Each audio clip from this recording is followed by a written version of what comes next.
Hello and welcome back, everyone. Those of you on the YouTube side, how you doing? Welcome in. What are we doing? Well, you can tell from the title. We're getting into Delubrum Reginae and whatever awesome little story segment we've got leading into it. Over the past several months, I'm pretty sure, yes, we have. We've covered all of the Bozja story content so far. So if you've missed any of that, then I'll put some links in the description below, and you can get all caught up on that before you dive into this chapter if you'd like a refresher. And if you have done so, then I would like to apologize in advance for breaking whatever immersive continuity you may be experiencing, because I'm probably going to be giving these characters completely different voices, because like I say, it has been several months and I have absolutely no idea what voices I gave any of these characters. Let's just see if there's any new dialogue. No new dialogue from Mikoto. Let's heck and do it. A sign of what's to come. We get Lilia and Bowagi field notes. Ooh, okay. And some new forgotten fragments. Hello, Marsak. It pains me to say it, but we have reached a stalemate on the Bozjan southern front. The 4th Imperial Legion seems content to play the waiting game, perhaps to conserve their strength until reinforcements arrive. We must act before their ranks are replenished. There is much we wish to discuss with you, though I dare say Bashal could explain it better than I.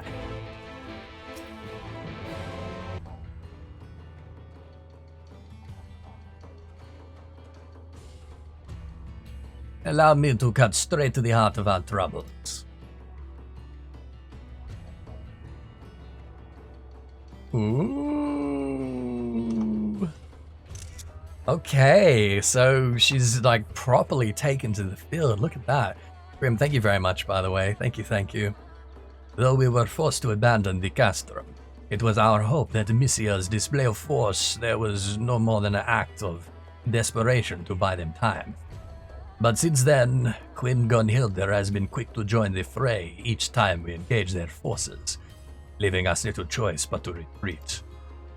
We have sustained heavy casualties.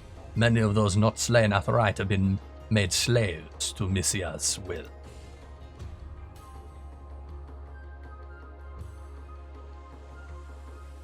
I fear she could defeat our forces utterly if she so chose. Our Dalmascan allies, however, have information to the contrary. What voice did Bowagi have? Does anyone remember what kind of voice I gave Bowagi? Did I just give him like an Ocker Australian bogan accent? To put it plainly, we believe the 4th Imperial Legion has all but exhausted its resources. In the wake of the Emperor Varus's death, the War of Succession has brought the whole of Garlemald to the brink of collapse. Oh, look at this. As for Gabranth, he's refused orders to return to the capital. Apparently harbors dreams of building some new nation on the ruins of Dalmasca. Okay, this is not news.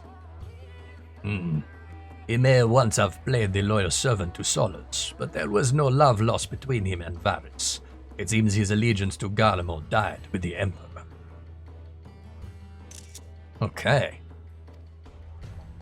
If what you say is true, cutting ties with Garlemald has deprived his forces of any troops or supplies they would otherwise have received.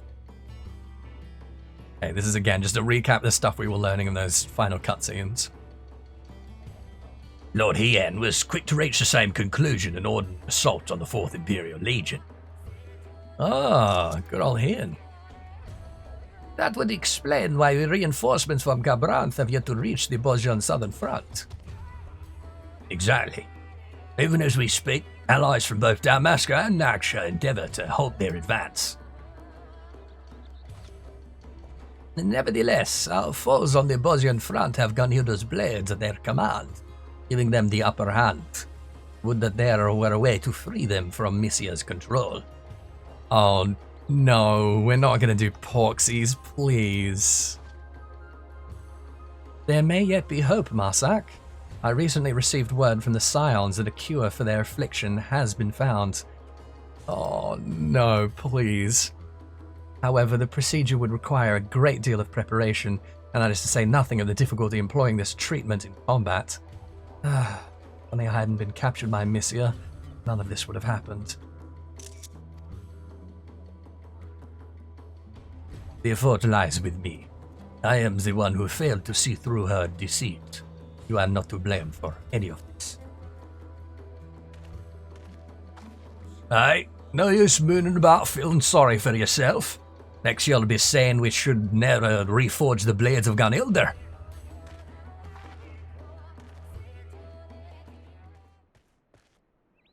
Commander, we received word of another summoning. Another summoning? You mean another summoning of Save the Queen? Mikoto, wait! Where are you going? It must be the summonings, but we can think about that later. Please, Ethys, you've got to stop her. Oh, straight into it. Here we go. Oh, if you haven't finished 5.4, Mikoto says Krau says there's no such cure to be found. Oh, so that was giving us a justification for why we're not using the pork seeds. Well, that's a relief.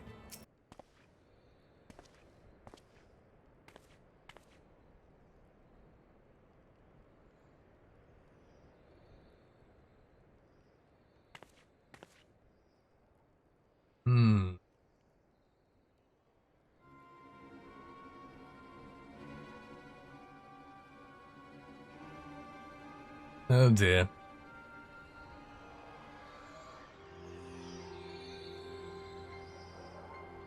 Low-born traitor. Oh, that's a very... Yeah, I'm with, Zwinbruder here. Don't, Voron. You'll only provoke her. Ah, the tables have turned. Now, hold still. It won't hurt a bit.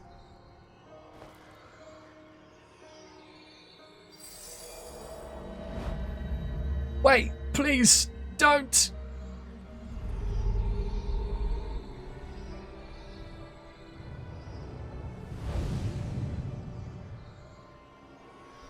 Come on, get in there, Mikoto.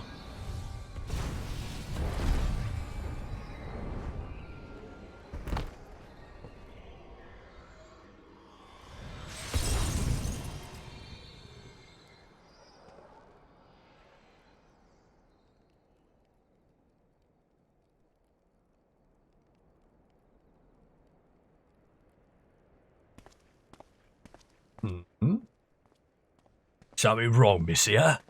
You spared 2 of your captives.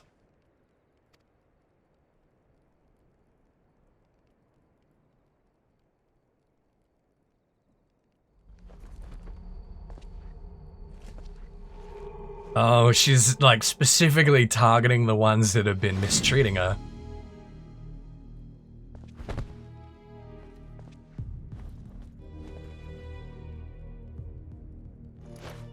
Or maybe...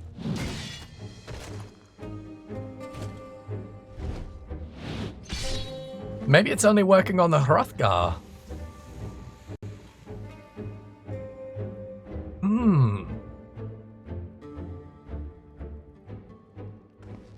Apologies.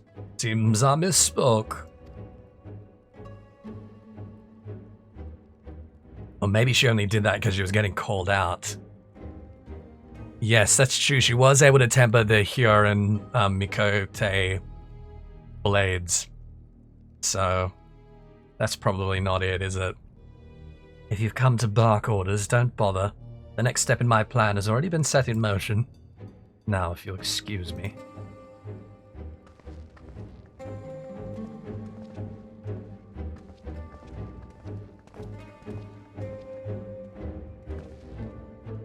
Yeah, I think she was like gonna spare them before Leon showed up.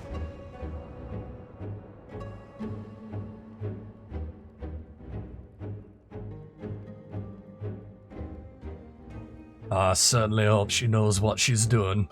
That icon of hers is all we have left to buy us time until reinforcements arrive. But what on earth could this new plan of hers be? Oh, I do so love a good scheme. Alas, I've been strictly forbidden from helping her. Yeah, real subtle. Real subtle. Oh, man.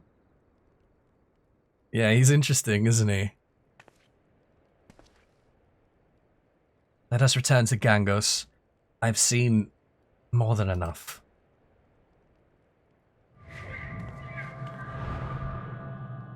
Oh, here we go.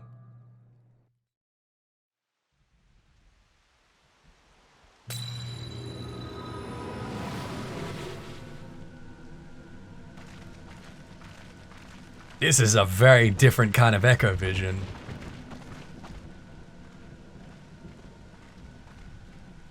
This is very strange. It hasn't had the green hue before. So why is...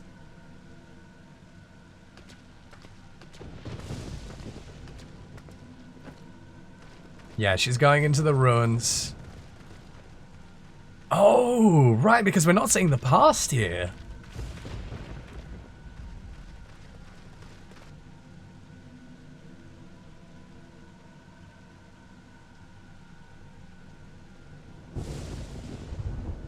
Ah, that is interesting.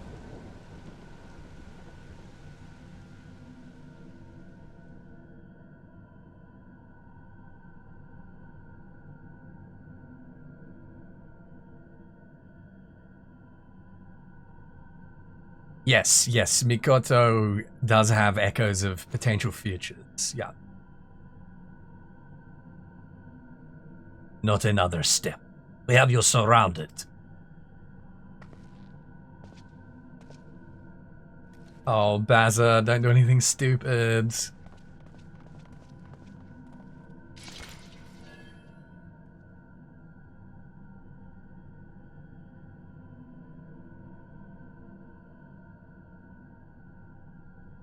Yes, that's true. She was saying that they always come to pass, but they've always been like very small, insignificant, like seemingly arbitrary things. But I wonder if it's not somehow self-fulfilling.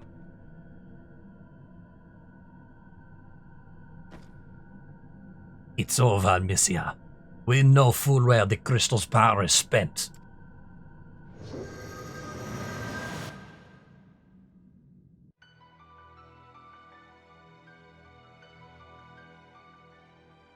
Well, she doesn't need the crystal's power when she's got the blade, does she? She could just use it like Zantetsuken. Although that would force her to become the vessel herself, wouldn't it? Whereas it seems the crystal is what's allowing her to project the deiform entity. Another vision. Did you see it too? Come, Ethys. We must inform the others. Alright.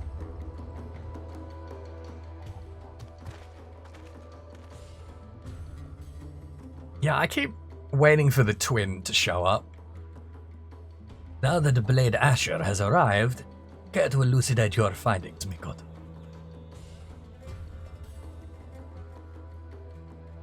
To speak plainly, I believe the apparition summoned at Castrum Lacus Lator and again on the southern front is not what we would call an icon or a primal. Not in the strictest sense of the term. No, it's... Again, this is interesting. And hey, Cindy, welcome in.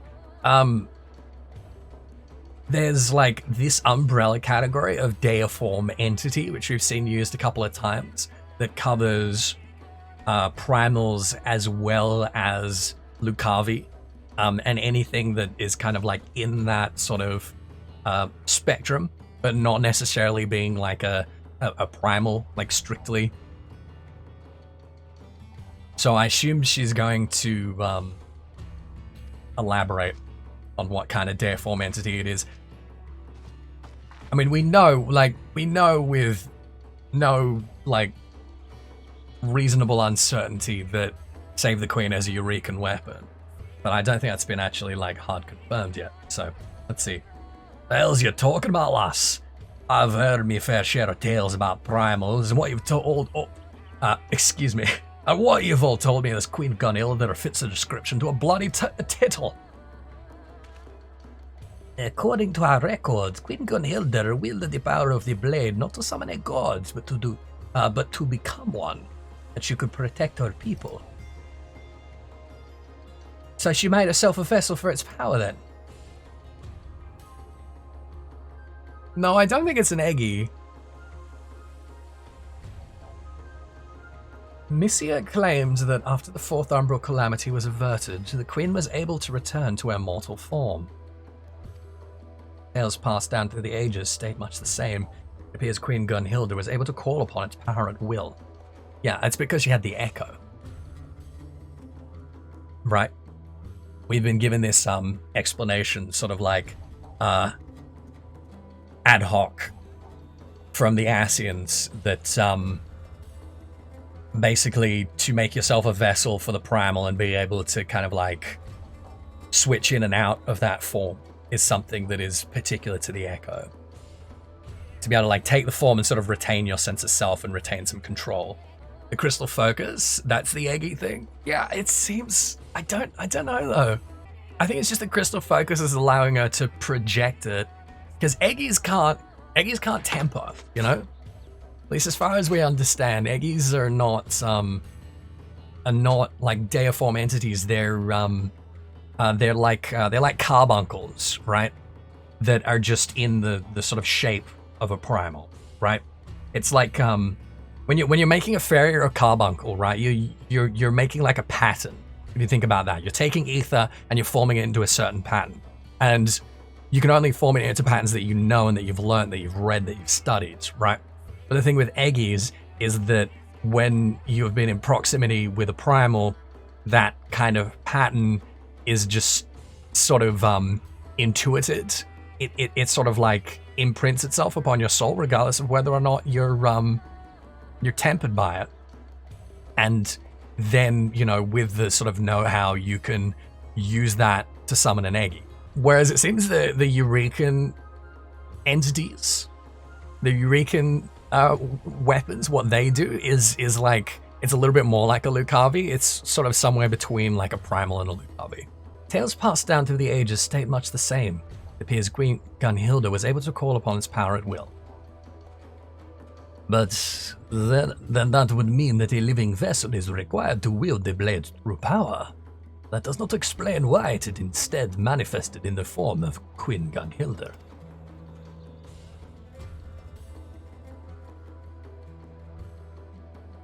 Based on our experience in the castrum and what we observed on the southern front, I believe the blade was imbued with the Queen's memories in the form of ether at the moment of her death, and that the crystal focus was used to draw them out. Yeah. Does that not sound familiar, Ethys?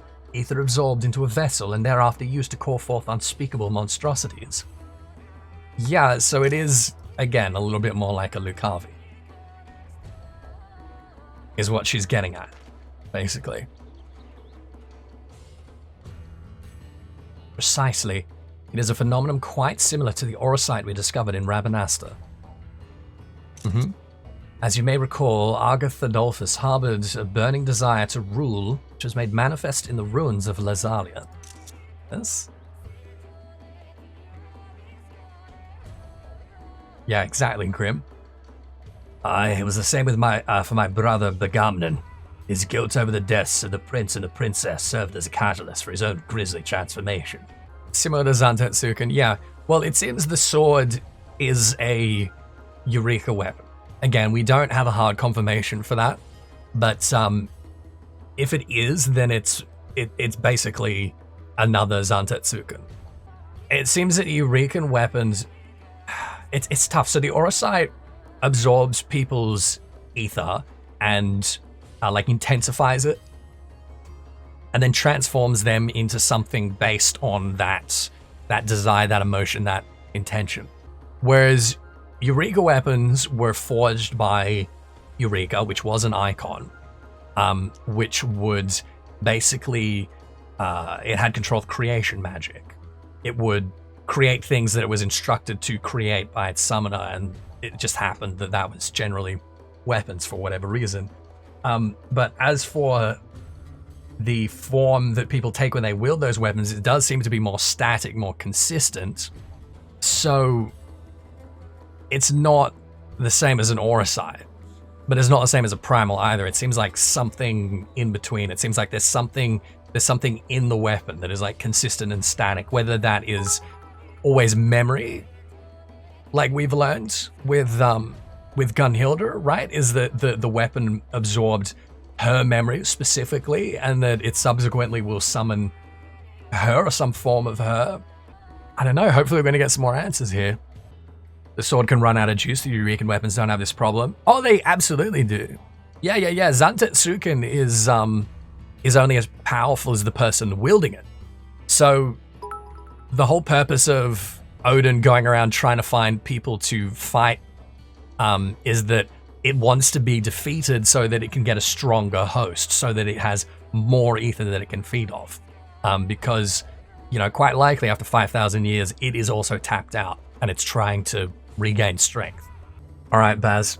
I see. From what we have learned of the Holy Blade thus far, it has much in common with Aurasite. This is merely conjecture, but I suspect that Save the Queen was actually crafted from Aurasite and altered to amplify the desires of whoever wields it.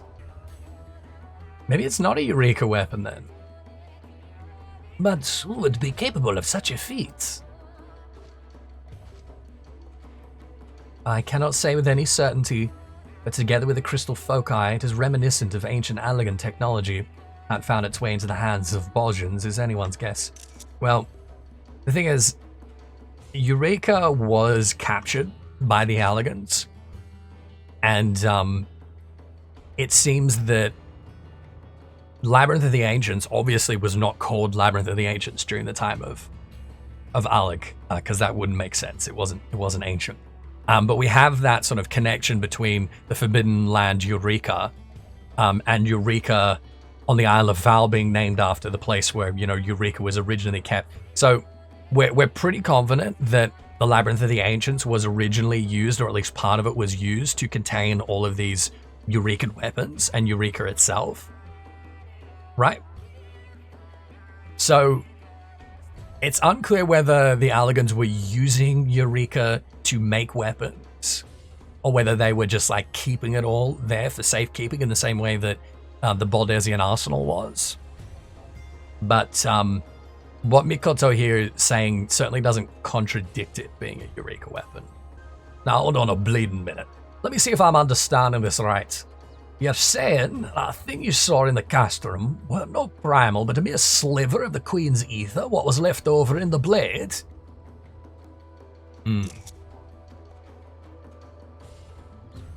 It seems like it, but on the other hand, Misija can keep conjuring it up as many times as she wants.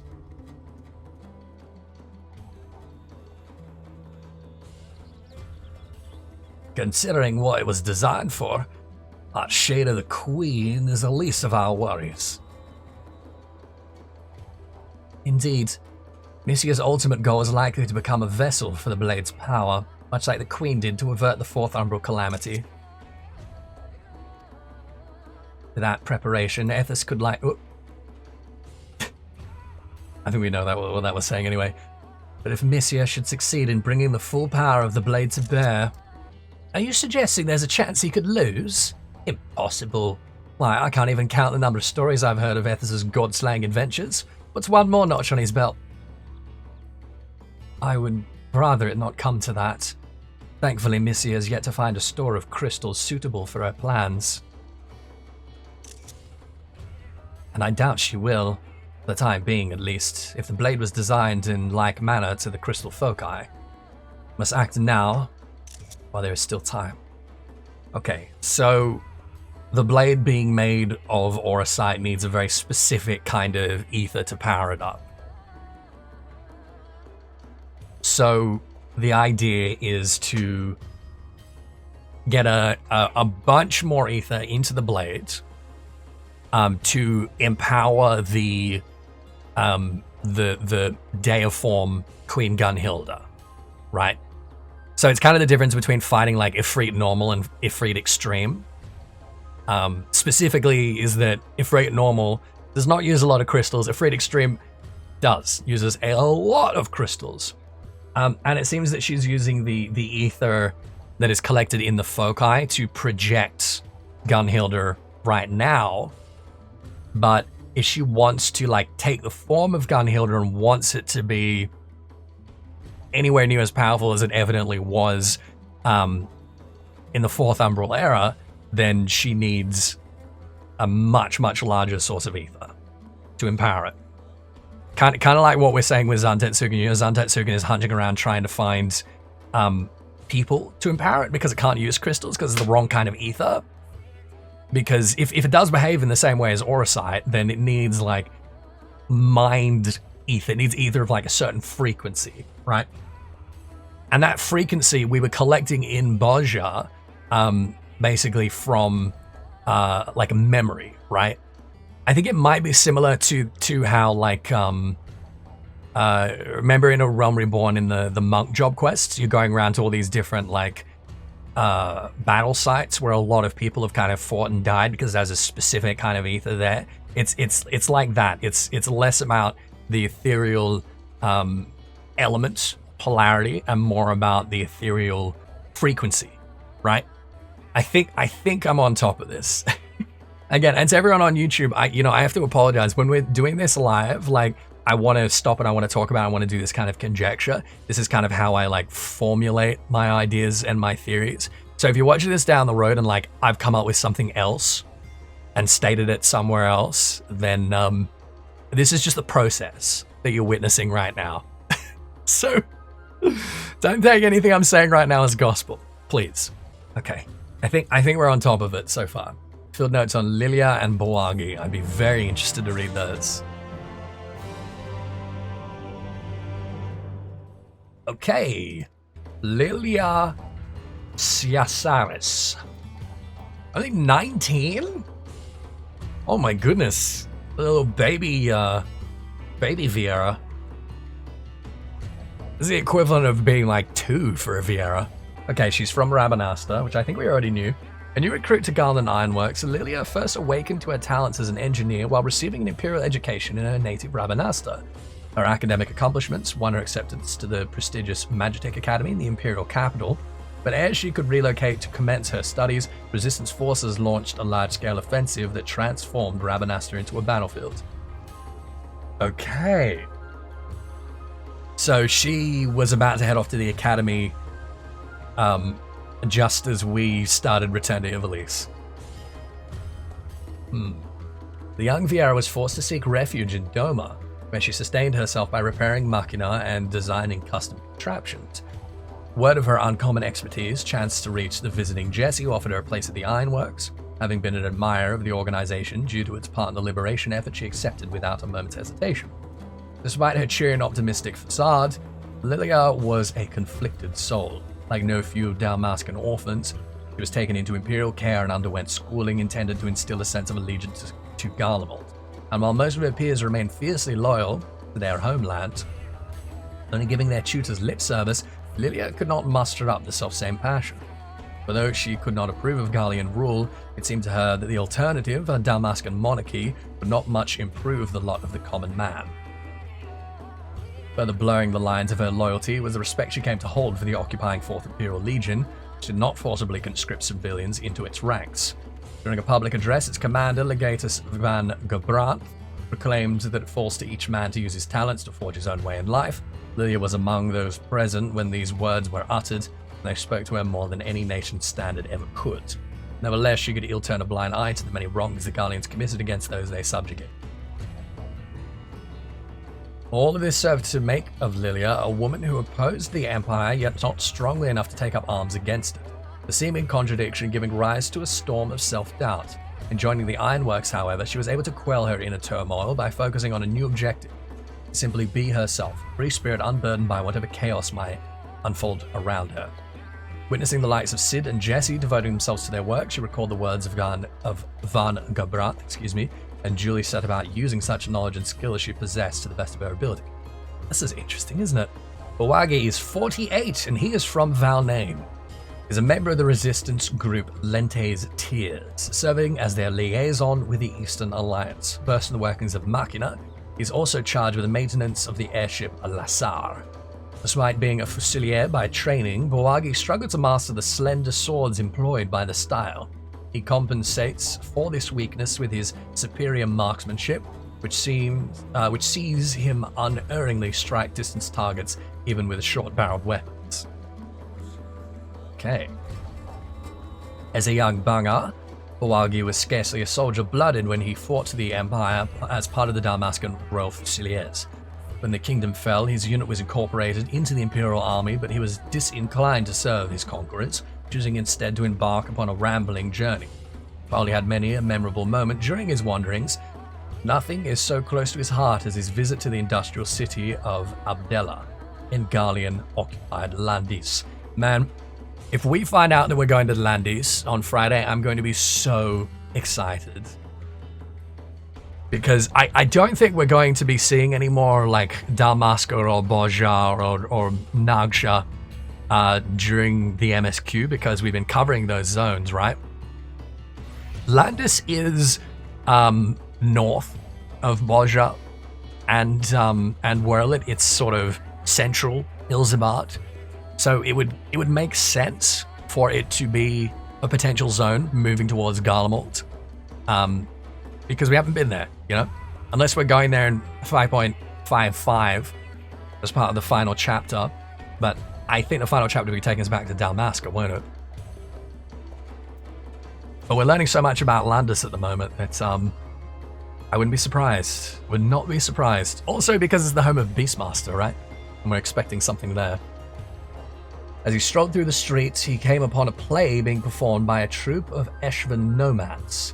Okay, and these are the Elezen, the Central Ilzabaden Elezen, which I also want to learn more about. I would honestly love them to be like a beast tribe. 6.0, that'd be amazing. I know I'm very much like dating this video for YouTube, but who knows? Maybe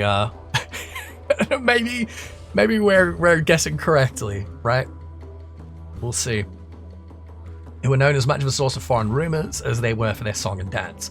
The play was a whimsical affair depicting the love lives of ordinary folk, but to Bowagi, who had lived his entire life under a grim pole of conflict, was anything but ordinary. Even as he was moved by the tale, he was struck by the jovial mood of the city, which had since regained normality following its conquests. This was his first experience of peace, and it proved heady. Taken by a sudden longing, he begged to join the troupe, only to be politely rejected. Soon thereafter, Bowagi reunited with his erstwhile comrades, and together they formed a pirating crew.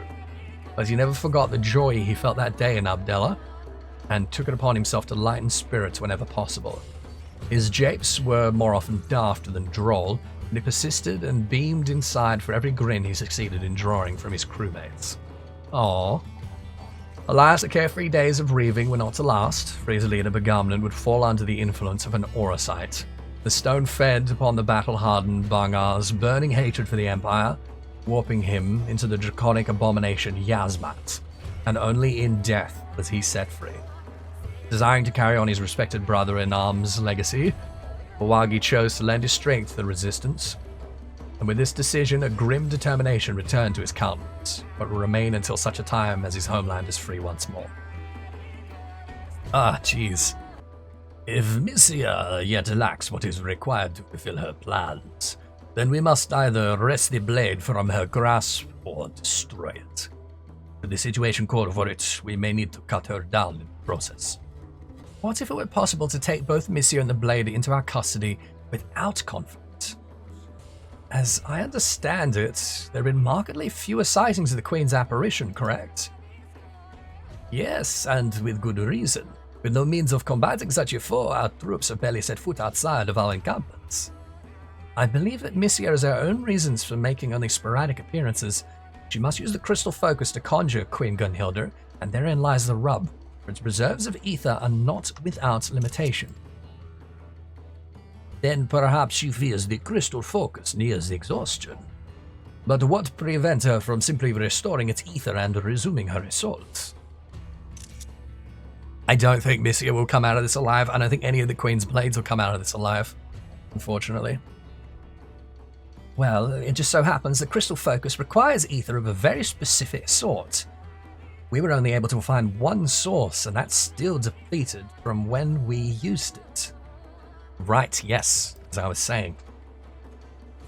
Before we returned, Ethys and I chanced to spy Misija commanding Queen Gunnhildr to enslave a group of soldiers, but the apparition vanished after turning only one of them. I suspect the crystal lacked the energies necessary to complete the task.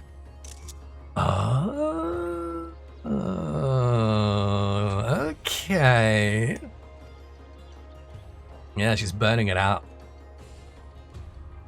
That's all well and good, lass. But Misija ain't no fool. Until she figures out how to get the crystal focus working again, she won't be showing her face again. Well, that gives us an opportunity, doesn't it? She will. At least, I think she will. Ethys and I shared another vision of the future.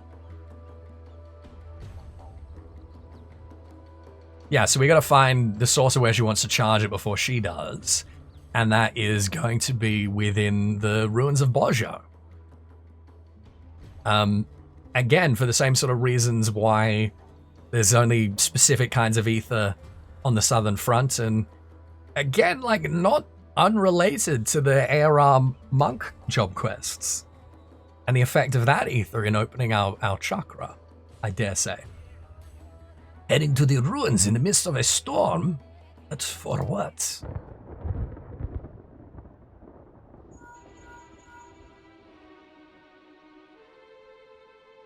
Well, it looks like that part of the vision's already coming true.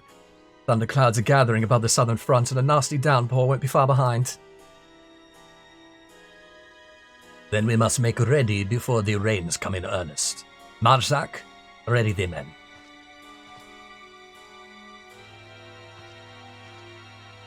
So, it seems that Misija was given a resonant copy of Mikoto's echo. So I wonder if it was Mikoto or Misija's vision we were seeing there. I understand your trepidation, Mikoto, but you must have faith in your gift. We will stop Misija. I promise you that. It was not by this hand alone that we survived our ordeal in Rabanastre, lest you forget. We each have our part to play, and yours is no less important than any other. Speaking of which, I think I'm just going to stay here and see if I can get a little bit of sun work on my tan. No? Just me? Alright. Yes, of course.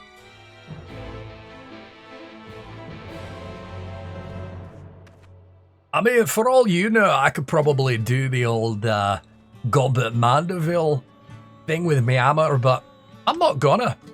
I'm just not gonna. I'm not gonna do it. After careful instruction from Mikoto, our soldiers are ready to depart. When you are ready, Blade Asher, we will make for the ruins. I may no longer be of Dalmascan Bro Fusiliers, but my aim is no less sharp, I assure you.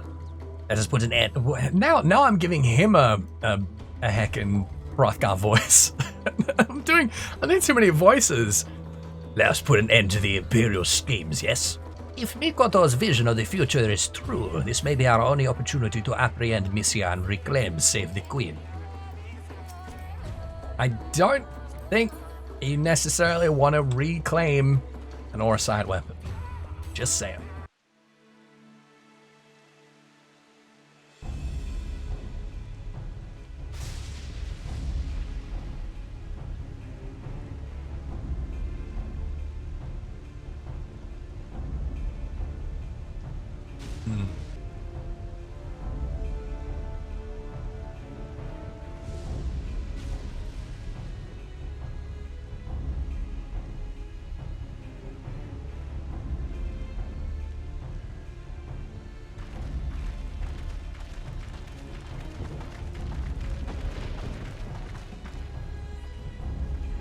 Seem to have the blade with her.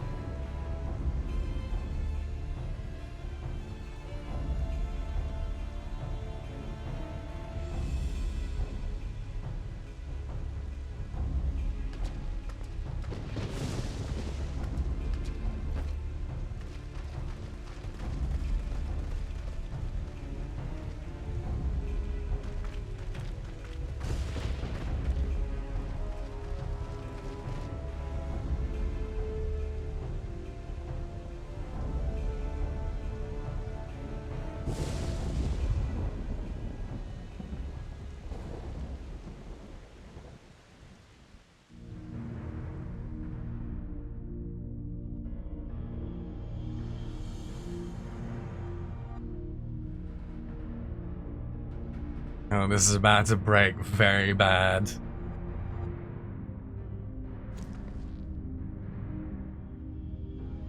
Okay, so they are trying to find a source down here. I thought so. Not another step. We have you surrounded.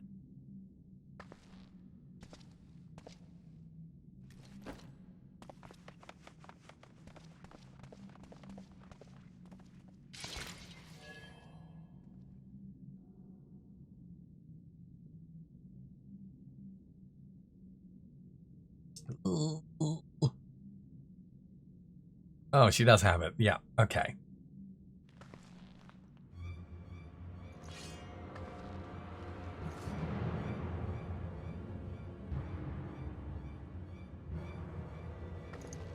Oh no.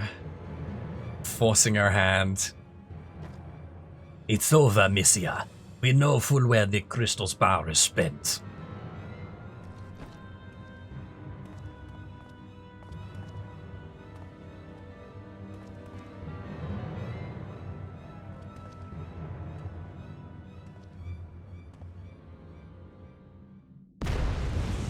Oh!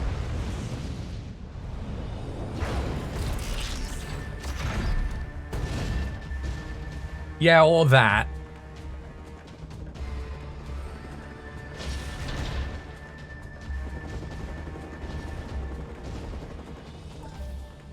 What are you talking about? This content is voiced. A trap? See?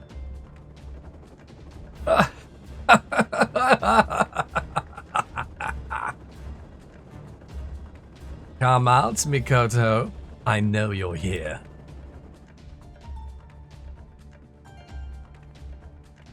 How? Like, God, it's so stupid. How would you not expect that? You thought your visions of the future would offer an advantage? But you're not the only one possessed of such gifts. Not any longer. See?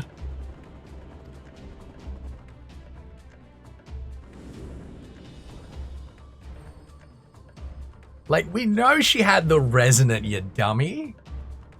Oh, don't tell me you're only just working that out, Mikoto. A scholar you may be, but you were a fool to come here. Your precious knowledge will avail you naught against the kiss of cold steel.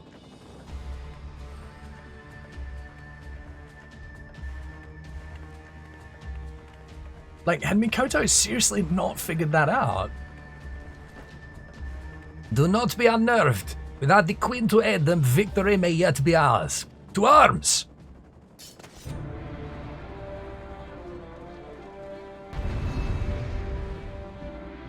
New Magitech armor? When did they find the time to? No matter, we've come too far to retreat now.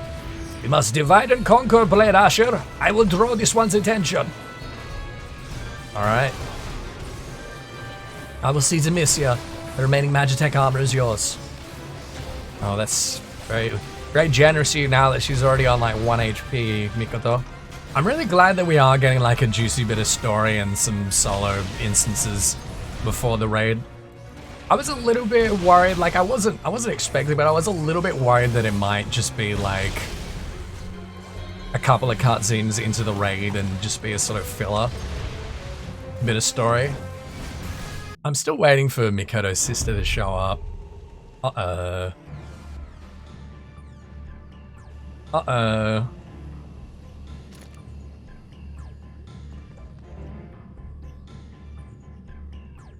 Yeah, she doesn't need the foci to sustain them. Well, have you broken the lock yet?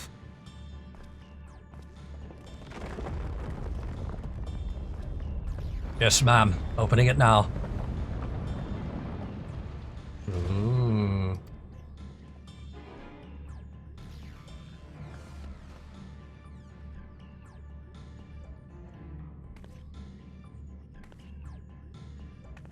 The future site is something to do with those Bozja crystals. No, it's the Bozja crystals that were allowing the whoa! Presumably the Oni Shishu to get into people's memories. I hope you don't mind me butting in.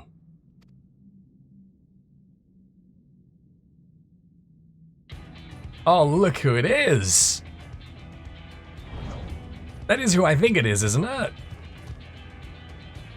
Rustic, what are you doing here? Yeah! Yeah, baby! I couldn't let you lot have all the fun. Oh, I'm so glad. Another one come crawling out of the woodwork. Why? This is so good. Why couldn't Vidargelt have done this during the the Stormblood MSQ, right? Gunnhildr's blades to me. You got to protect this blade with your lives in the name of the Queen.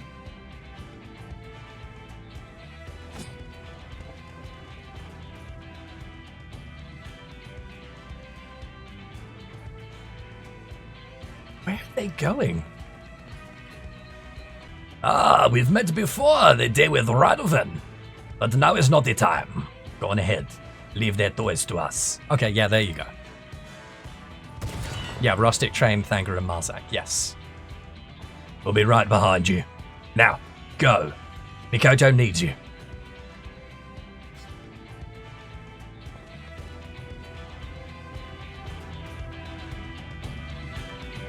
Thancred had learned while he was basically up scouting in Ilzabad.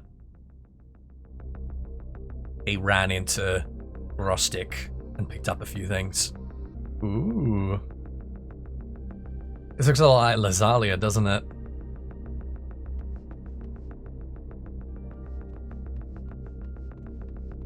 Oh man, it's huge too.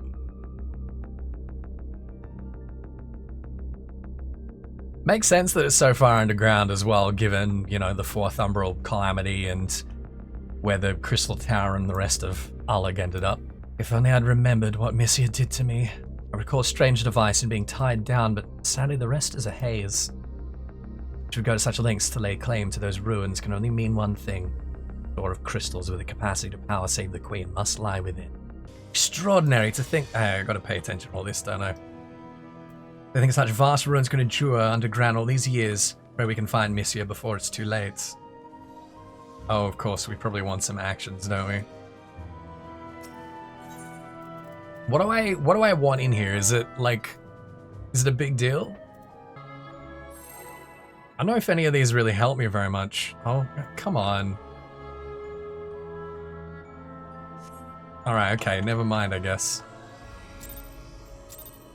Never mind then.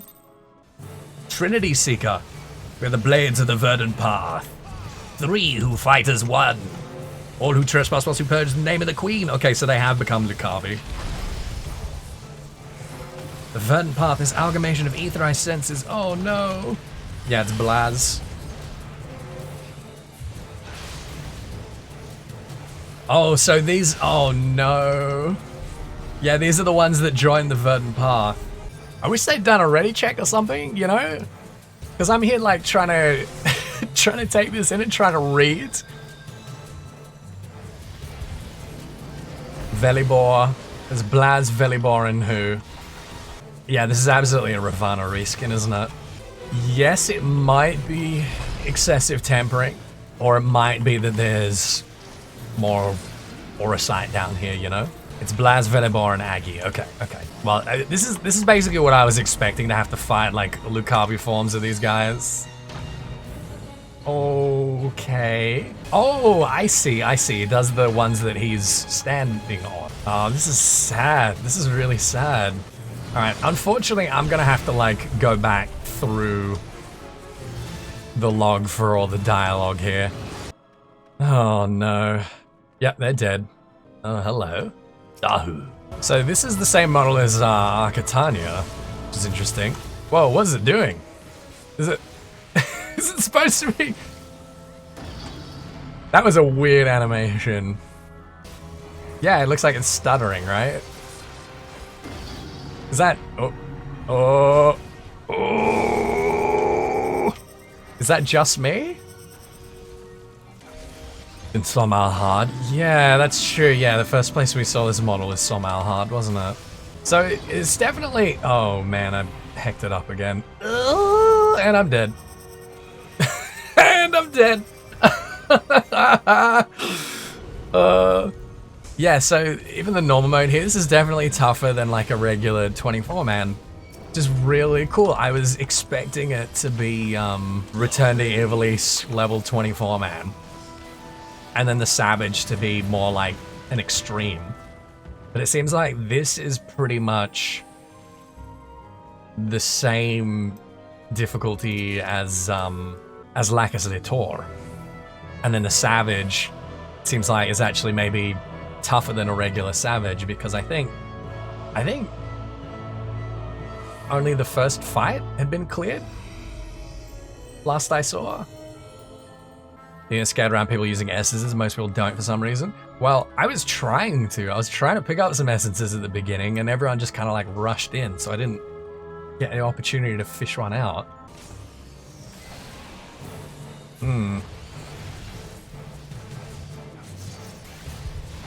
This is very interesting as well, isn't it? That they had some kind of like clockwork soldiers. Not very sophisticated ones. These look like on par with like first generation Allegan clockwork. Maybe they're derived from old Allegan tech. Yeah, quite possibly. This part of Ilzabad was at one point under Allegan control. It was when the Bozjans united under the first Queen Gunnhildr that they sort of carved out a little bit of geography for themselves here.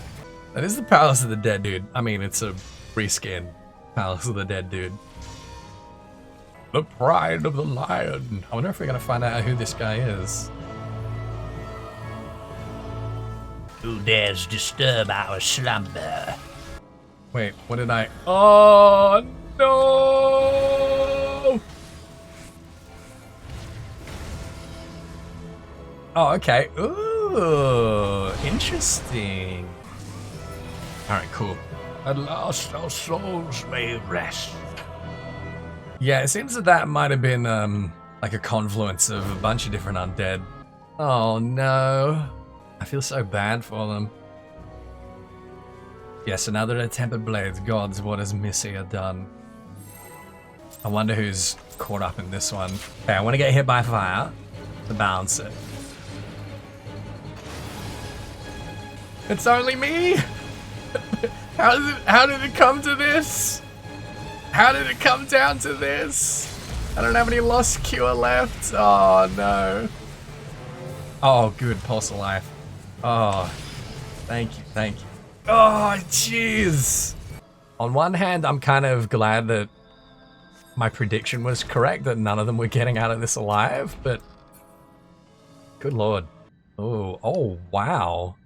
Here we go. Got some Yggdrasil nonsense going on here. Okay, so there's the crystal she needs.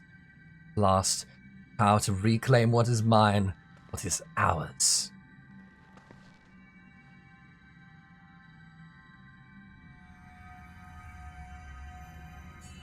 Okay, charge it up. Oh, saw that coming. Oh no. Unfortunately, I did see that coming.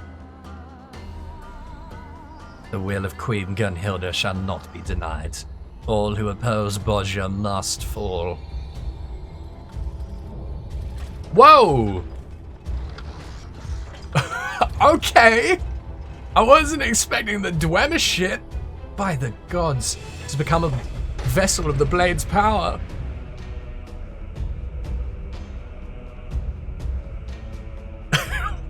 What? What is this? This is really cool. I'm wondering... There's something very special about that crystal. Okay.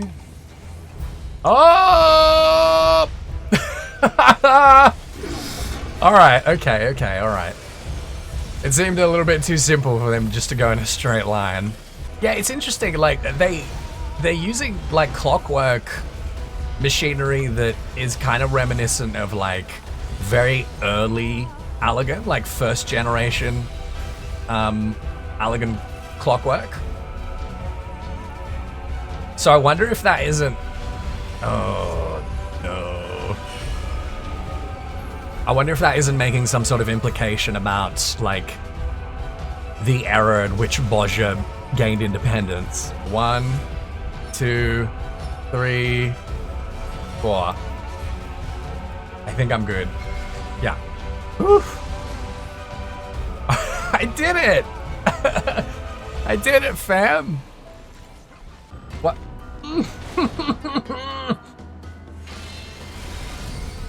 The ones that intended to are the bad ones, not the good ones! Where's your brain at, Ethys? What is wrong with you today? Alright, what's this? This is this one. Okay, so I want to be like... It explodes where they intersect. Is that it? Let me see. Yes, yes, it explodes where they intersect. Okay, I understand that one now. Alright, so it's going 1, 2, and this is going 1, 2, 3, so I should be fine right here. Alright. Alright, here we go. No, no! We have suffered too long for it to end this way. Bozja is ours. We cannot have it. No one will.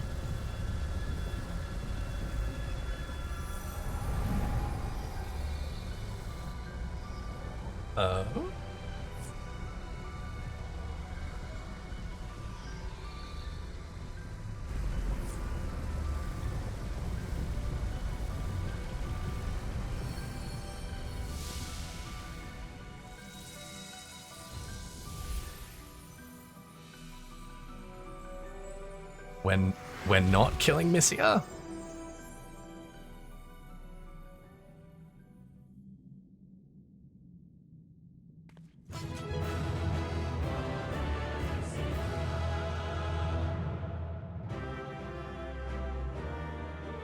Okay, I really want to know what's going on with this old Yggdrasil looking deal over here. Because again, it's a crystal that's made with like a very specific frequency, right? So it has to be either some kind of giant Aurasite or some kind of like, you know, memory crystal. Alright, well next time I'm in here, I'm gonna have to come through and like thoroughly go through and take shots of everything. For now... Yes, hello, Webster, you creep. For now, let's push on.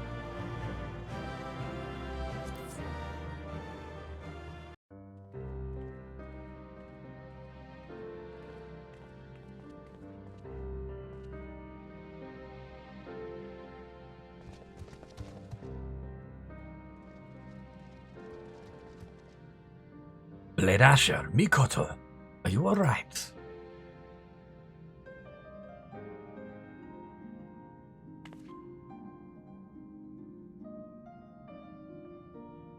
She.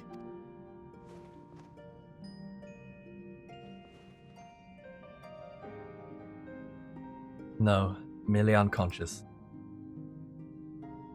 Let us take her back with us to Jazz Aegis without delay. I fear Imperial reinforcements will be upon us ere long.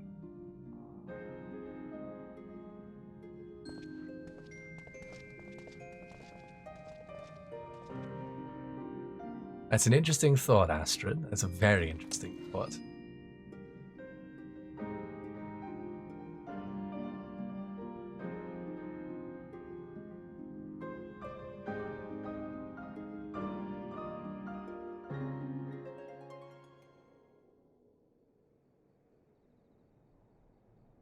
Yeah, I would have been careful about picking that up as well. Let's put some gloves on.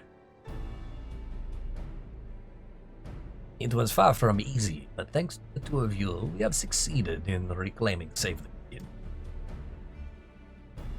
But it was a victory bought with great sacrifice. Under the blade's influence, many of Gunnhildr's blades were transformed beyond recognition. At least now their suffering is at an end. A heavy loss for the Resistance, 'tis true, but having wrested Save the Queen from the hands of the Fourth Legion, may resume our offensive hunting. Well, it wasn't all of them, was it? It was only 9 of them in total?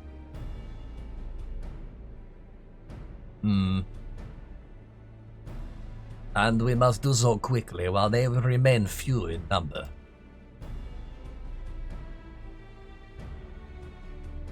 Was it only 6 of them? No, it was 9, right? We had the Ravana one, we had the Shiva one, and what am I missing? Oh look, it's $4.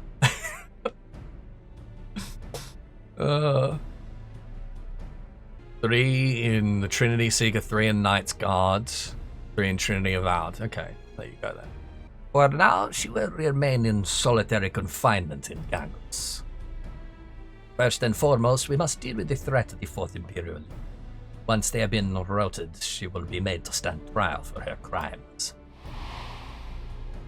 Espionage, primal summoning, the tempering of Gunnhildr's blades, has much to atone for.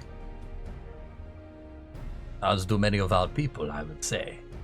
For it was the callousness and cruelty of those seeking the glory of our forebears that drove her to side with the Empire. Nevertheless, no excuse for our transgression. As for Save the Queen, it should go without saying we mustn't allow it to fall into the wrong hands again. Just destroy it. I thought perhaps it could be destroyed, but I've yet to leave so much as a scratch on the accursed. Okay.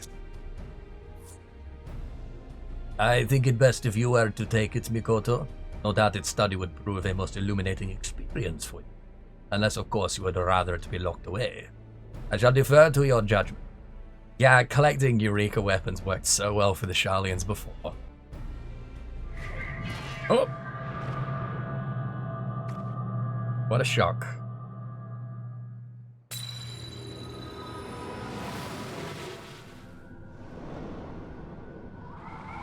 Hello?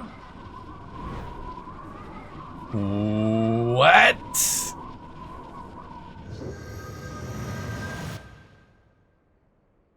Oh my.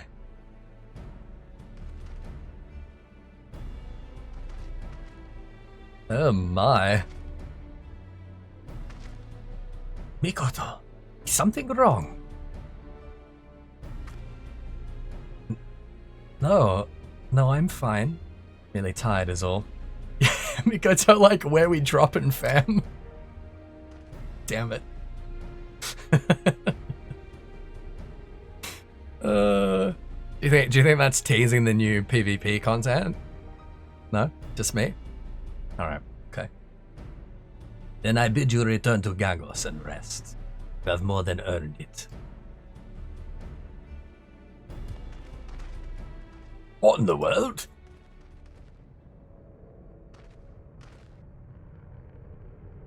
Oh,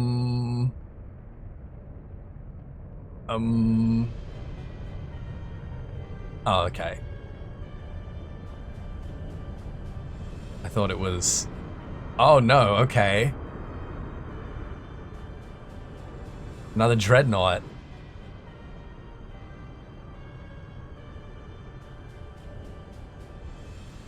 That's a big ship. About damn time. Now that we command the skies, they're done for. Quickly, we must withdraw to Gangos.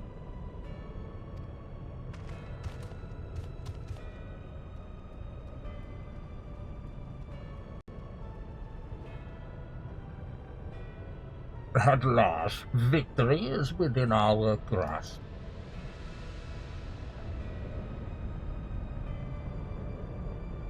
That is a big airship. That seems like even bigger than the Agrius, doesn't it? Lost to rest. It was the Ifrit. Okay. Save the Queen, chapter the 3rd. Gods preserve us. I did not think they would go so far as to deploy a warship. And that's... I did not think so far that they would deploy a warship to a war zone. I thought it would be a regular non-warship. Though the odds are stacked against us, we have come too far to abandon our home. I will send word to Lord Ien that we may begin preparations to make a final stand. If we fail, it will be the end for Bozja. When the final battle is upon us, I pray we can count on your aid one last time. Hello. Ooh. Feed me that juicy lore, baby. Rustic, age 56. A key figure of the Bozjan resistance, Rustic fights to free his country from the tyrannical clutches of the Empire. He is the son of an elite gunbreaker who served Bozja in its days of independence, and there can be little doubt that the path he has walked has been in the footsteps of this great man, a man of whom Rustic himself remembers scarcely a thing. In those days, the Gallian Empire marched mercilessly and inexorably on the scattered small countries in the southern reaches of Ilzabat. Fearing for his son's safety, Rustic's father entrusted the child to his elderly master before returning to the front lines, from which he would never return. Though hailed as a hero by his people, the man's bravery was ultimately in vain, and once proud Bozja fell under the imperial yoke. The young Rustic vowed that he would one day be strong enough to defend his beloved homeland, and devoted himself to training as a gunbreaker under the selfsame master who once taught his father, eventually being conscripted by the imperial army. I will be my nation's shield, or so he swore to himself. Yet Rustic was doomed to suffer a fate as tragic as his father's, if not more so. While he was serving the Empire, the Bozja incident occurred, and his beloved homeland was razed to nothing. After the fall of the Citadel, Rustic awaited his chance and fled the army. For a time he fought like a beast, thirsting for vengeance, launching reckless strikes against Imperial forces from seemingly every direction. Yet there was a limit to what one gunbreaker, no matter how skilled, could do against an entire army. One day Rustic was ambushed by an Imperial regiment and suffered grave wounds, was left to die alone deep in the forest. In a turn of good fortune, before succumbing to his wounds, he was discovered by Barshalshan, who had seen the gunbreaker fall in battle against their common foe and took him in, tending to his injuries. Persuaded by the cerebral resistance leader to abandon his rage-driven quest for vengeance, Rustic now fights to protect his countrymen, imparting his impressive skills to a new generation of gunbreakers as a mentor to his subordinates. So it is the art of the gunbreaker, once in danger of extinction, came to be preserved through the years. Indeed, the high-ranking resistance officer Marzek and Thancred the Scion, who he met through a curious twist of fate, are among Rustic's countless pupils. There you go. Rustic continues his fights to this day, that he might see his techniques handed down to posterity and his nation one day reborn. Okay. Now, here's some more about Mikoto. Very nice. An Archon of Sharlayan, Mikoto studied etherology at the Studium, earned her mark via her contributions to the field. When not conducting research, she can be seen lecturing at the Academy. Through the introduction of Jesse J. of Garland Ironworks, she was invited to Kugane, where she demonstrated her academic prowess in the examination of an Aurasite. She would subsequently be called to Gangos to shed light on the nature of the crystal focus and artifact of Bozja. Though possessed of a keen mind, Mikoto can occasionally be oblivious to her surroundings. Yeah, we kind of noticed that in combat, didn't we? When speaking on the subject of etherology, she has a tendency to rattle off a flurry of advanced terminology to the confusion of those present. Yet by the same token, she is not easily flustered, maintaining her composure in times of danger and duress. Hey, tell us more about her sister. Like the Warrior of Light, Mikoto is blessed with the Echo, her manifestation of the power allowing her to see into the future. While resembling prophetic dreams and divinations, the visions that are revealed are events that cannot be changed, and given that she cannot see them at will, nor clearly, Mikoto does not regard the ability as particularly useful. Mikoto has an identical twin sister named Kagura, there you go, but aside from their appearance and thirst for knowledge, she could not be more different from her sibling. Where she is calm and measured, Kagura is headstrong and forthright. And though Kagura won her Archon's mark earlier than Mikoto, she incurred the ire of the Forum for openly criticizing their policies and was ultimately stripped of her title. She left Sharlayan in disgust and has not been seen since. That's some foreshadowing, isn't it? For as long as Mikoto could remember, she and Kagura did not see eye to eye, and conversations were non-existent between them. Upon entering the Studium, they both went about their own business and seldomly saw each other, and it was not until Kagura was already gone that Mikoto learned of what had happened. Though Mikoto may have had little interest in people, preferring instead the reliable company of tomes, her complete ignorance of her sister's trials underlined their estrangement. Nonetheless, Mikoto could not help but worry for her sister, and though it was no fault of her own, she felt ashamed for not having done more to aid her. Her anguish did not go unnoticed by her senior Mimbrida, who took it upon herself to reach out to her lest she do something ill-advised. Taking Mikoto under her wing, she would find every opportunity to make conversation, be it about academic matters or the mundane. In time, the bolsterous Roganin would become like a sister she never had, someone with whom she could share her hopes and dreams and disappointments. Their relationship was the catalyst for Mikoto to harbor an interest in others, as well as the world beyond the studio's walls. Yet despite Mimbrida's encouragement, it would be some years before she worked up the courage to take to the field. Even after the two had both graduated, their friendship would continue, every anticipated reunion seeing them while away the hours in chatter. Aww. Mimbrida. So it was the news of Mimbrida's death came as a terrible shock to Mikoto. Unable to accept her friend's passing, she spent days in denial. It was only when she received a missive from Urianger confirming events that the painful reality finally set in. She wept as if her heart would break and cursed herself for having helped to create the etheric siphon. Had I only known what it was for, had I only been there. For long moons, such thoughts tormented her. But one day, she clenched her jaw, donned her traveling garb, and set out into the field for the first time.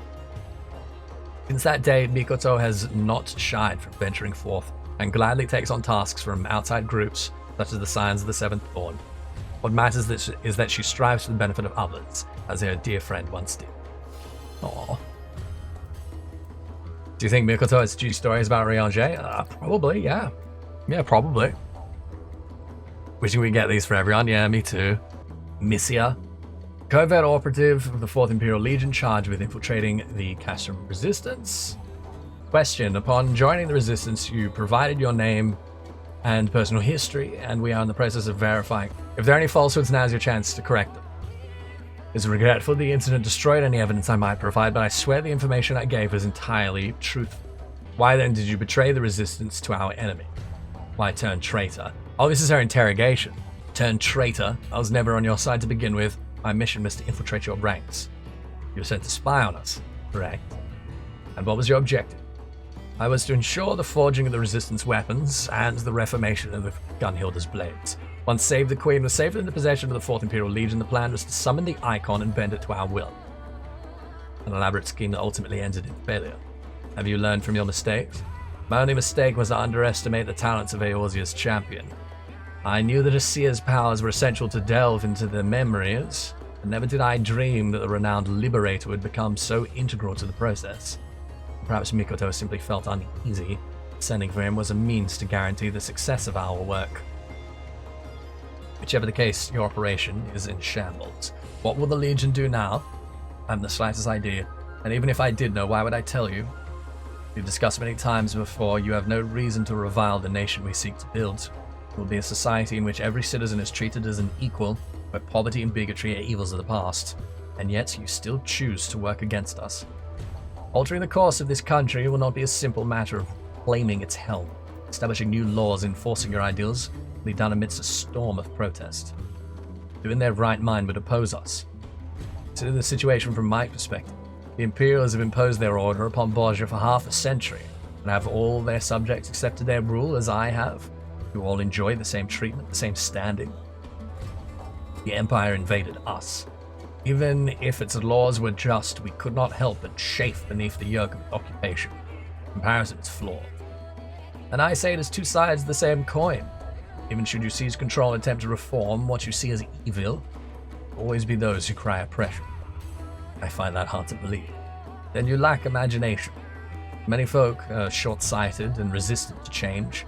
Some will prove so stubborn that you will have to kill them before they accept the new order you have to impose. You hope to impose, even as you plan to kill me. Your punishment is yet to be decided.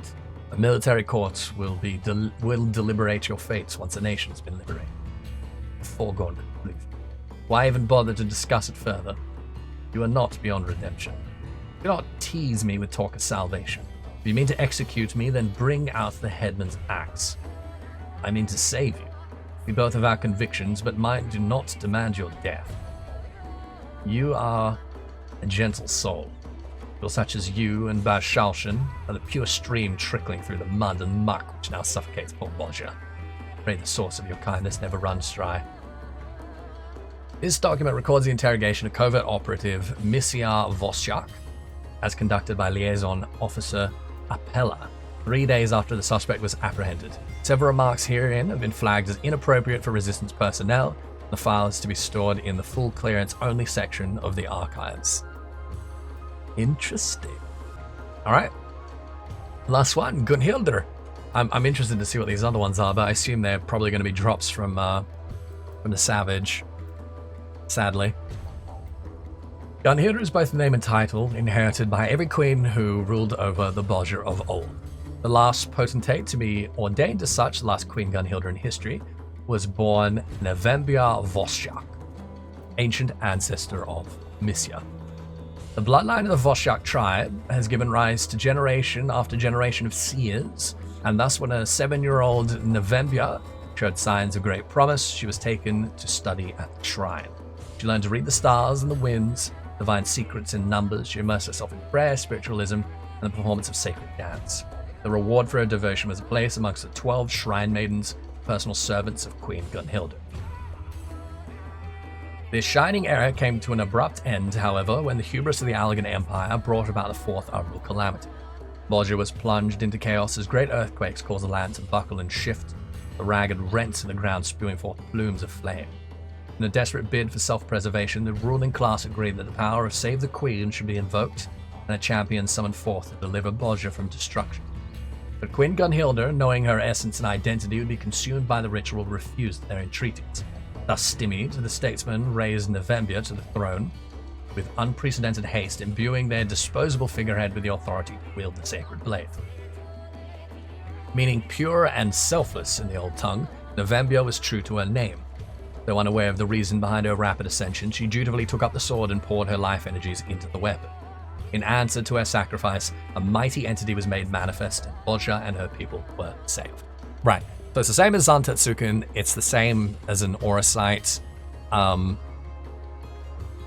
It's just that, again, as we were discussing before, the difference is that with an Aurasite, what you get out is what you put in. Right? It feeds on your hopes and dreams, your positive or negative emotions, whatever like mental output that you're giving out. So, you know, if you're someone of like pure heart and desire and all of that, then you'll become something like the Zodiac Braves were becoming when we were fighting them. And if you're angry and want, you know, revenge or power or whatever, then you turn into something monstrous like Argoth or Yasmat, right? Yeah, so it seems that Eureka was forging. I mean, I'm still working. This is not like hard confirmed. I'm still working under the assumption that it's a Eureka weapon because it seems to behave the same way. But it means the difference between a Eureka weapon is that there's something already in the weapon. In the case of Save the Queen, it was the memory of like this last Queen Gunnhildr, but what was it before then? Or did she just take that form because that was, you know, the kind of the primal entity, right? The thing that they all sort of believed and worshipped. And how can we think about that as relating to Odin as Zantetsuken, right? Because Zantetsuken does the same thing. It feeds upon the person. It feeds upon their ether to empower itself, and Zantetsuken is constantly wandering around trying to find more powerful wielders to become more powerful itself. But every wielder is transformed to look like Odin. Yeah, Eurekan weapons are I mean, primal might be too narrow. They're deiform entities. Immaterial objects, yes. That corrupt and transform the wielder into their vessels.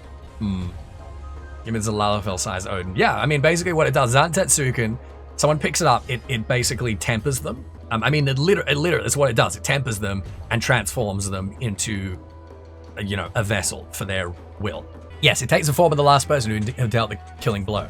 But what it's doing canonically is that whoever killed Odin takes Zantetsuken and is corrupted and tempered by it and becomes the new Odin, because Zantetsuken is trying to become more powerful. And the way for it to become more powerful is to absorb ether from someone who is more powerful, right? It's like, it's very reductionist, but it's like, hey, if you're powerful enough to defeat Odin, then you must have more ether than the guy who's currently wielding Zantetsuken, right? So then Zantetsuken's going to get you and is going to become a little bit more powerful. And then someone's going to defeat you who's a little bit more powerful. And so on and so forth, right? I don't think it's possessed by an Ascian type entity. No, I do not think so. Again, with Save the Queen, it had like memories of Gunnhildr imprinted on it. And something similar might be happening with Zantetsuken. But there was a point where those memories had to be first imprinted, right? And that's probably the crux of it, right? Is that whoever used it first probably defined what that form was, I guess. I don't know. This is all very speculative. I think we're in the ballpark. I think we're like on the right track there. Anyway, let's keep reading about Gunnhildr here. What the instigator of this miracle did not anticipate was that the humble shrine maiden would survive the rite and return to her mundane form, because she had the echo. In Novembia flowed the blood of seers, and with her heritage came the power of the echo. There you go. Though she had received no formal training in the art, she would often see visions of the past of others, a talent she never questioned as aught more than her birthright. But it was this very blessing which sheltered her soul from the dominating presence of the entity and allowed her to wield its might as she saw fit. This revelation filled the statesmen with abject terror. They plotted to murder their young queen with Gunnhildr's sword, and struck when she was most vulnerable. Believing the act to be righteous, that none could hold such tremendous power and remain uncorrupted, the common folk did nothing to defend her. And even as she lay dying, watching her lifeblood seep out across the floor, Novembia did not curse her assassins. She knew her ethereal strength was unnatural, unpredictable. It had to be contained lest Bozja suffer further devastation. She would die secure in the knowledge that her people was safe. That was enough. Oof. In that instant, a blinding light issued forth from the blade. Novembia had, for one brief moment, wished to live just a little while longer, and her soul slipped away from her body. Both her fervent desire and a small portion of her ether were drawn into the sacred sword. Okay, there you go. The first sight the last of Bozja's queens beheld upon her resurrection was a circle of Gunnhildr's blades. Am I to be slain once more then? Towering waves of rage, grief, and rancor, such as she had never felt before, surged within her. Why? Why must my life be forfeit? Consumed by emotion, raw and unchecked, Novembia unleashed her will. They shall kneel before me and worship. I am Gunnhildr. I am queen. But another Novembia watched the scene unfold in horror, her unheard voice screaming out in protest. This is wrong. This cannot be. Trapped within her own mind was the Novembia from the days before she was crowned. The Novembia who would do anything to protect her beloved Bozja. She understood that to take a life, even that of the villainous, was to forge a chain of vengeance, and that chain would stretch on until all were strangled with its links. Okay, so Misija was using the echo and was manipulating Gunnhildr's memories to make it do what she wanted, but there was something else in there. It's complicated, I tell you. The mechanics of this is very, very complicated. And here I thought our work might finally be finished. I've seen warships like that before in Dalmasca. Does not bode well for the resistance. Alright, tell me about the situation in Dalmasca. Is it... No, it hasn't changed. Alright. Whether we can discern what Gabranth is after here, though, Lady Fran was convinced they would retreat from Bozja, and the loss to Save the Queen only gives them greater cause to fall back. Instead, they bring an Imperial warship. But why? What could they possibly hope to gain by remaining here? That's kind of what I'm wondering about as well. Is this new? Should be noted that we bug are mammals, not reptiles. Common misconception to our scaly appearance. They scaly, but these are not in fact scales you see on our skin. When our fur sheds, scant though it may be, patches of it do not grow back. Instead, the fur grows callous and hardens into scale-like patterns. Oh, gross. What? Is what I'm saying truly so surprising? I'm not doing his voice. I suppose you thought we were born from eggs as well. I'll forgive you for your ignorance, if only this once. My brethren certainly have more than a few choice words to share. Now where was I? Ah yes, we bung are quite long-lived. On average, I'd say we live twice as long as the average here. We mature by the age of 15, shedding our skin once a year. Shedding becomes less frequent after that, occurring every 4 to... There's that look again. I know what you're thinking, and I swear to the 12, the word lizard escapes your lips, I will not think twice about cutting them off. This is great. As I was saying, we Banga are perhaps best known for our superior sense of smell and hearing, as well as our physical prowess. Our greatest weakness, I'm embarrassed to say, lies with our voices. To be more precise, is the unique structure of our vocal cords. Makes the incantation of spells rather difficult for us. Which is why Banga practitioners of magic are exceedingly rare. What else? Because once time you could distinguish between clansmen by the colour of their skin, but after many years of intermingling, such distinctions become meaningless. Nevertheless, one can never be too mindful. The Ruga are known to have yellow-brown skin, the Fars have bronze skin, the Bista have red-brown, the Sangha have ash-grey. That should suffice, I think. Consider yourself duly educated on the Banga. If you should remember anything, I pray it is what not to call us. Oh, I love this. Okay, nothing else. All right. Oh man, that's really cool. All right, let me see what Stygian's got. Here we go. I'm going to read through these ones that Stygian has sent me. First, Trinity Seeker. Trinity Seeker, enthralled at the behest of Misija, these three members of Gunnhildr's Blades, Aggie the Iron Fist, Velibor the Baleful, and Blaz the Merciful, have been warped even further, their bodies meshed into a single abhorrent entity which serves the Queen without question. Several miles north of the harbour city of Matriz, the land rises into a series of gently rolling hills. At the top of the highest slope looms a massive wall, an imposing barrier constructed of closely fitted limestone blocks and as thick as the outstretched arms of two grown heroes. Scarcely a quarter of the original edifice remains, however, with the scars of centuries plainly evident upon its crumbling facade. Once beyond this encircling wall, a small settlement can be found nestled between two hills. The compound houses the illustrious martial school known as the Verdant Path. The school encompasses what was once a Bozjan shrine, the many spires of the central building, marking the site where a host of holy men and women would practice their devotions. When not engaged in spiritual endeavors, it is said they tempered their bodies with physical training, a rudimentary fighting style upon which the Verdant Path was later founded. When the Gallian Empire invaded, adherents of the school rose up in strength to defend the city-state of Bozja. As the incursion rolled on, however, Bashvan Gabranth, the legatus of the 4th Legion, came to lament the slaughter of so much promising martial talent. He promised the Verdant Path amnesty and protection if it would but swear fealty to the Empire.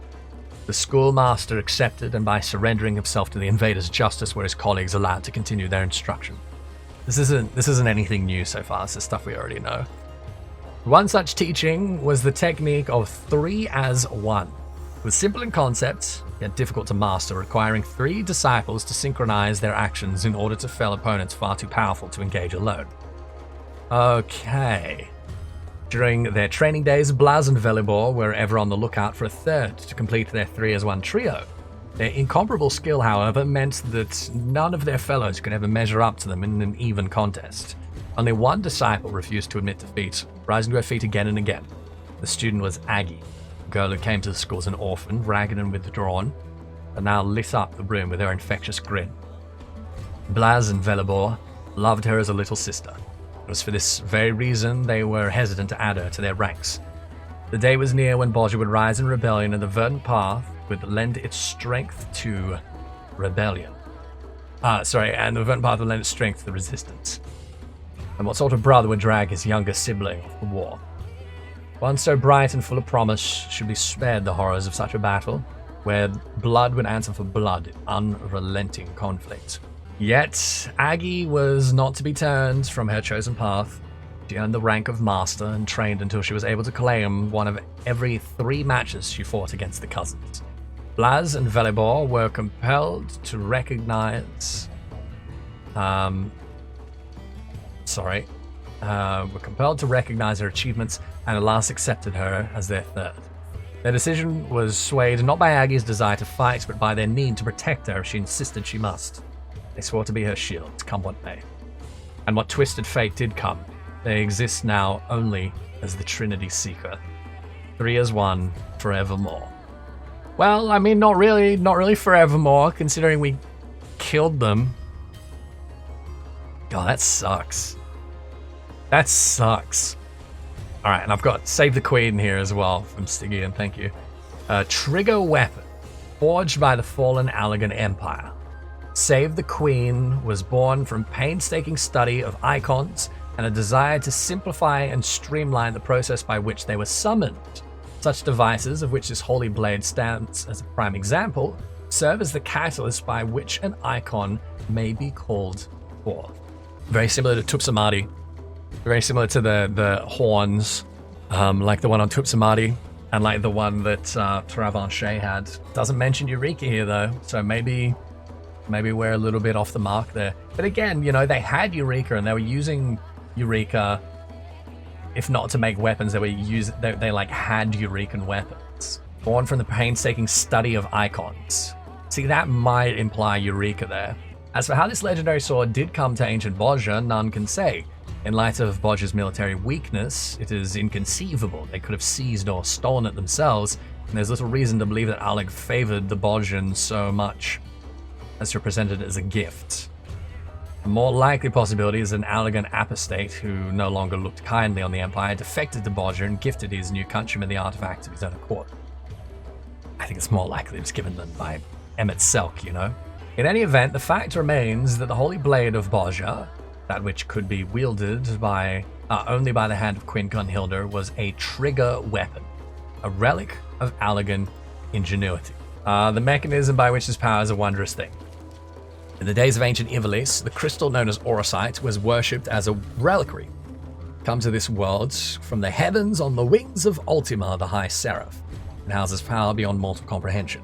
A power that resonates with the desires of man, giving them concrete form. It was in their quest to artificially improve upon this natural phenomenon that the Allagans did create such a fearsome weapon, causes the wielder's deepest desire to trigger, falling forth. Okay, so, we know that Hydaelyn sealed Ultima at some point long ago.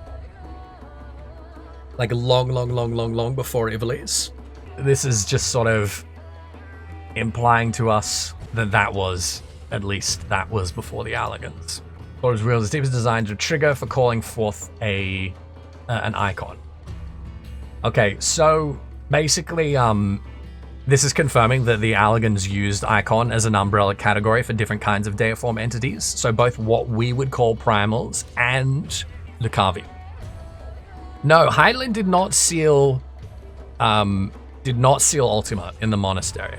That was Ramza. So Ajora Glabados basically freed Ultima, resummoned Ultima to destroy Melont, and then Ramza and his crew resealed him like 800 years later. So it seems that, yeah, Ultima originally came to the source from, you know, wherever. I've got some theories about Ultima, which I'll expand upon in my Ivalice video when I do finally release that. But that was before Alleg, and then, you know, we got the theory of Alleg basing Ultima, the magic, and the Ultima weapon, and, you know, the Heart of Sabik as an Aurasite. All of that was kind of like based on her, like before Ivalice, like well before Ivalice. Where am I at? Sorry. Widow's Deepest Desire and triggering for calling forth an icon. Right. Having succeeded in the summoning, the Allagans then sought a means by which to bend said icon to their will, and after much trial and error came to the conclusion that this could only be accomplished by one possessing the power of the Echo. The discovery was a testament to the terrifying boundless knowledge of the Allagans. In time, Misija, having heard tell of the blades and the tragedy of Bozja's final queen, sought to manifest its primal power with herself as a conduit. Yet summoning alone would not suffice. She required a means by which to retain control over her body and will throughout the process. For this, she would need the power of the Echo. So with the knowledge gained through the Empire's vast information network, she located a Sharlayan scholar by the name of Mikoto, known to possess the gift. Having succeeded in kidnapping her quarry, Misija employed techniques developed by Lord Aulus Mal Asina and the Resonatorium to reproduce Mikoto's powers within herself, thus becoming resonance. Misija then sought to use the residual ether left in the blades by its former wielder, the woman born as Novembia Vostjak, and her memories to conjure the shade of Queen Gunnhildr. While these reserves were sufficient to temper the resistance warriors who stood before her, however, they were woefully insufficient to accomplish her ultimate goal of becoming an icon. When she learned that a fount of abundant ether, such as she required, could be found in the ruins of the ancient Bozjan house Delubrum Reginae, her path was clear. There, with the power of the great crystal housed in its innermost chambers, Misija, at long last, made the Holy Blade's true power her own. So it was that the Queen stood before the Warrior of Light with years of bitterness in her heart. She might see Gabran's vision made real by her own hand. Oh man, that's tragic.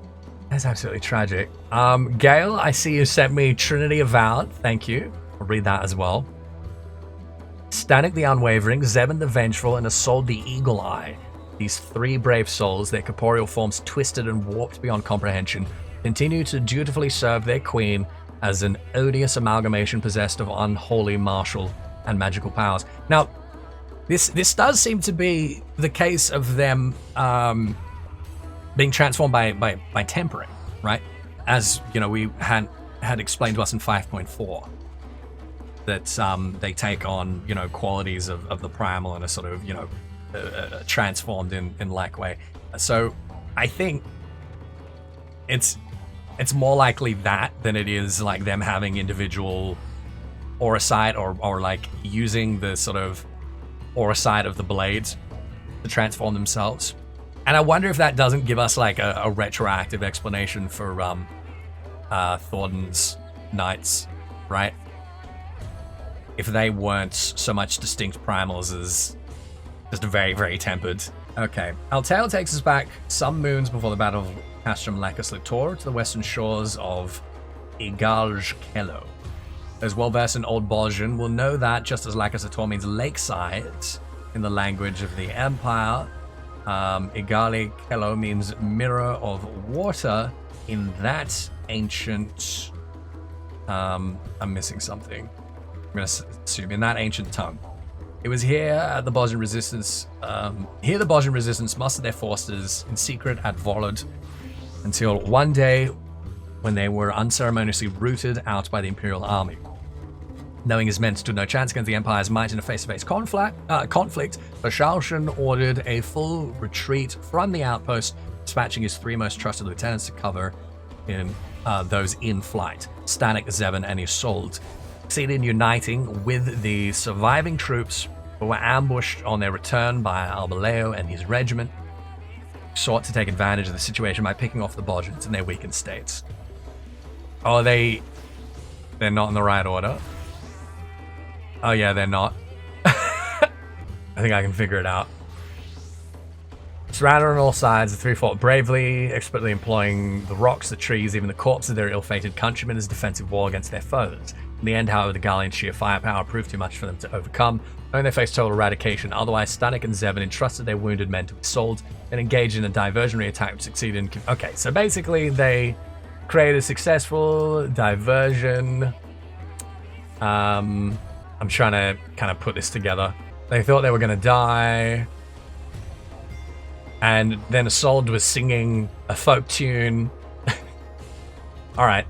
And brought reinforcements with her and did her bard thing, and they pushed back.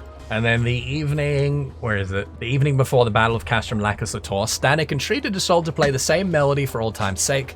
Zebin, enjoying a strong drink as he was wont to do, closed his eyes and reflected back on the night he'd all but known would be his last. One day this war too will be but a memory, he thought. And come then, he would share a toast with his friends to the tune of Isolde's bow. Oh, no, my heart. Oh, my heart, my poor heart. I don't know if I can handle anymore. Yeah, they want us to feel real bad.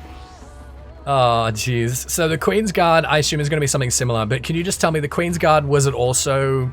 Because I didn't quite catch whether it was another three of them or whether they were like clockwork.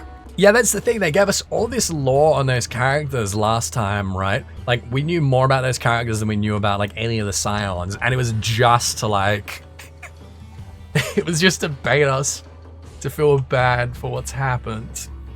Oh my goodness. Queen's Guard are another 3, plus the Hrothgar we saw. Oh, okay.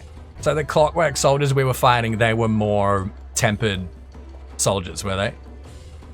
They weren't like old kind of clockwork relics that were down there in Delubrum Reginae. Interesting. Yeah, I wasn't sure about that. Okay, that's very, very interesting.